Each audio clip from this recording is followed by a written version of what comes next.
8 വർഷമായി കർത്താവിന് വേണ്ടി തെരുക്കളിൽ ശക്തമായി സംസാരിച്ച പ്രിയ സഹോദരൻ്റെ ദേവയോഗത്തെ ഫേസ് ചെയ്യുവാൻ ഞാൻ അതീവ ദുഃഖിതനാണ്.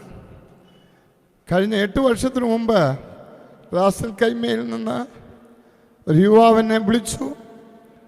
അദ്ദേഹം എന്നോട് പറഞ്ഞു, എനിക്ക് സ്നാനപ്പെട്ട് എനിക്കൊരു വിടുതൽ പ്രാപിക്കണം, ഞാനൊരു വല്ലാത്ത കുരുക്കിലകപ്പെട്ടിരിക്കുന്നു, എനിക്ക് വേണ്ടി പാസ്റ്റർ പ്രാർത്ഥിക്കണമെന്ന് പറഞ്ഞു. എന്നെ പരിചയമുള്ള ഒരാൾ അദ്ദേഹത്തിന് കൊടുത്ത നമ്പറാണ്. ഞാൻ അദ്ദേഹത്തോട് പറഞ്ഞു, ഞാൻ നിങ്ങളെ കണ്ടിട്ടില്ല, ഞാനുമായി ബന്ധപ്പെടുവാൻ താല്പര്യപ്പെടുന്നു എന്ന് പറഞ്ഞു. അദ്ദേഹത്തിന് വേണ്ടി ആത്മാർത്ഥമായി പ്രാർത്ഥിച്ചു. തൽഫലമായി തനിക്ക് അനുഭവപ്പെട്ട ആ വിഷയത്തിൽ നിന്ന് തനിക്കൊരു വിടുതൽ കിട്ടി. താൻ എന്നെ വിളിച്ചു പറഞ്ഞു, ഞാൻ നാട്ടിൽ വന്ന് സ്നാനപ്പെടണമെന്ന് പറഞ്ഞു. ഞാൻ പറഞ്ഞു, വരട്ടെ, ഞാൻ അതിനെക്കുറിച്ച് ആലോചിച്ച് പറയാമെന്ന് പറഞ്ഞിട്ട് ആ സന്ദർഭത്തിൽ UAE വിസിറ്റിനായി എൻ്റെ മകൻ ജോ യോഹന്നാൻ പാസ്റ്റർ ശുശ്രൂഷയിലായിരുന്നു. അദ്ദേഹത്തെ ഞാൻ വിളിച്ചു പറഞ്ഞു, ഇതുപോലൊരു സഹോദരൻ എന്നെ വിളിച്ചിട്ടുണ്ട്, അദ്ദേഹത്തിന് നമ്പർ തരാം, അദ്ദേഹത്തെ കോണ്ടാക്ട് ചെയ്യണമെന്ന് പറഞ്ഞു. അങ്ങനെ അദ്ദേഹത്തെ കോണ്ടാക്ട് ചെയ്യുവാൻ 2 പേരെ അദ്ദേഹത്തിൻ്റെ നിയോഗത്തിൽ അയക്കുവാനിടയായി തീർന്നു. അവിടെ ചെന്ന് കാണുമ്പോൾ മദ്യപിച്ച് മതോമത്തനായി തീർന്ന് മദ്യക്കുപ്പികളുടെ നടുവിൽ കഴിയുന്ന ഒരു ഉണ്ണികൃഷ്ണനെയാണ് കണ്ടത്. ആ സന്ദർഭത്തിന് ശേഷം എന്നെ പല പ്രാവശ്യം അദ്ദേഹം വിളിച്ചു. ഒരു ഹോപ്പില്ലെന്നുള്ള മനസ്സോടുകൂടി ഞാൻ ഒഴിവൊഴി പറഞ്ഞു. എങ്കിലും അദ്ദേഹം വീണ്ടും എന്നെ വിളിച്ച് പറഞ്ഞു, ഞാൻ സ്നാനപ്പെടാൻ വരികയാണ് പാസ്റ്റർ എന്ന് പറഞ്ഞു. ഞാൻ അതിന് മറുപടി പറഞ്ഞില്ല. വന്ന് കാണുക, ഞാൻ സംസാരിക്കാമെന്ന് പറഞ്ഞു. 2 ദിവസം കഴിഞ്ഞ് എൻ്റെ അടുക്കൽ വന്നു. ഞാൻ റാസൽ കൈമയിൽ നിന്ന് വന്നാണ്, ഉണ്ണികൃഷ്ണനാണ്, എന്നെ സ്നാനപ്പെടുത്തണമെന്ന് പറഞ്ഞു.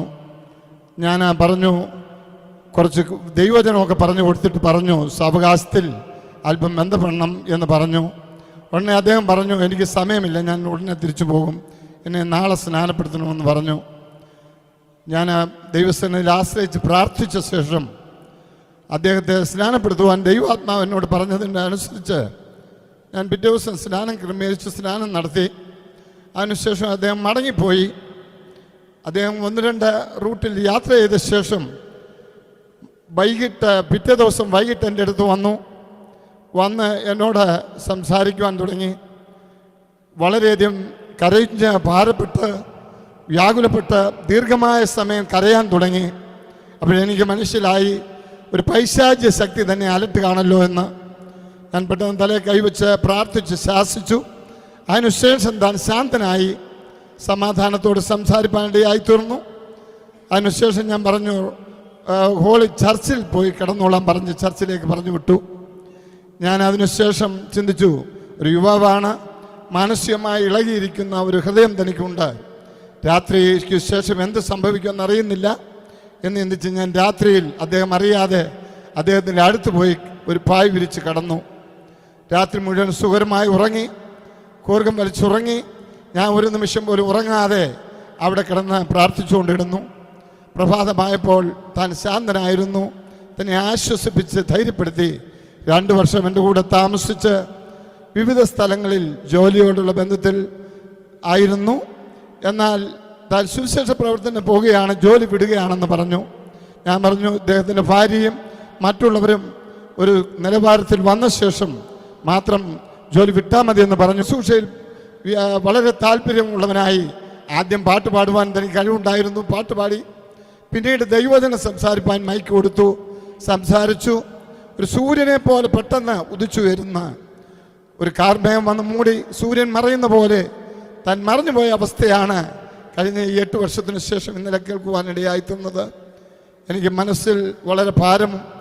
ഞാൻ ധാരാളം ശവസംസ്കാര ശുശ്രൂഷ നടത്തുകയും പല ശുശ്രൂഷയ്ക്കും നേതൃത്വം വഹിക്കുകയും ചെയ്തു. കടന്നു പോകുവാനിടയായി തീർന്നു. മാത്രമാണ് താൻ കടന്നു പോകുന്നത് ഇവിടെയുള്ള സഭയുമായി ബന്ധപ്പെടുകയാണെന്ന് എന്നോട് പറഞ്ഞു. ഞാൻ പറഞ്ഞു, ബന്ധപ്പെട്ട് സന്തോഷത്തോടെ പോകാൻ പറഞ്ഞു. അദ്ദേഹത്തിൻ്റെ എല്ലാ വളർച്ചയിലും ഇവിടുത്തെ കൂട്ടായ്മ വളരെ ജാഗ്രതമായി വളരെ ശക്തമായി പ്രവർത്തിക്കുവാൻ തനിക്കിടയായി തീർന്നു. ഞാൻ പല യോഗങ്ങൾക്കും പരസ്യങ്ങൾക്കും കഴിഞ്ഞ ദിവസങ്ങളിലെല്ലാം കൂട്ടിക്കൊണ്ടുപോകുവാനും സംസാരിപ്പാനും ഇടയായി തീർന്നു. തന്നെ ദൈവം എത്രത്തോളം ഉയർത്തിയല്ലോ. തൻ്റെ ജീവിതത്തിൽ കർത്താവിന് വേണ്ടി വളരെ പ്രവർത്തിക്കാനുണ്ടായിരുന്നുവെങ്കിലും കർത്താവിൻ്റെ ഇഷ്ടം ഇതായിരുന്നു എന്നോർത്ത് ഞാൻ ദൈവത്തെ സ്തുതിക്കുന്നു. അവൻ ദരിദ്രന്മാരോടുകൂടി ആയിരുന്നു, മരണത്തിൽ അവൻ മഹാന്മാരോടുകൂടി ആയിരുന്നു എന്ന് എഴുതിയിരിക്കുന്ന പോലെ ഇത്ര മഹത്വരമേറിയ ഒരു ശവസംസ്കാര ശുശ്രൂഷയും അന്ത്യശുശ്രൂഷയും കൊടുക്കുവാൻ സഭയ്ക്ക് പ്രസാദം തോന്നിയുകൊണ്ട് സ്തോത്രം ചെയ്യുന്നു. സഹോദരങ്ങളും കുഞ്ഞുങ്ങളും ഒക്കെ സമാധാനത്തിനും ആശ്വാസത്തിനുമായി തീരട്ടെ എന്ന് ഓർപ്പിച്ചും സമയം ക്രമീകരിച്ച് എന്ന പ്രിയപ്പെട്ടവരോട് നന്ദി രേഖപ്പെടുത്തി വാക്കുപസംഹരിക്കുന്നു. ദൈവം ആശ്വസിപ്പിക്കുമാറാകട്ടെ. ഉണ്ണികൃഷ്ണൻ എന്ന ഈ അനുഗ്രഹീത സുവിശേഷകൻ ഉടലെടുക്കാൻ ഒരു കാരണമായി ദൈവം യോജിച്ച ഈ കർത്താവിൻ്റെ ദാസനെ ഓർത്ത് എല്ലാവരും ഒന്ന് സ്തോത്രം ചെയ്താൽ ദൈവം അനുഗ്രഹിക്കട്ടെ.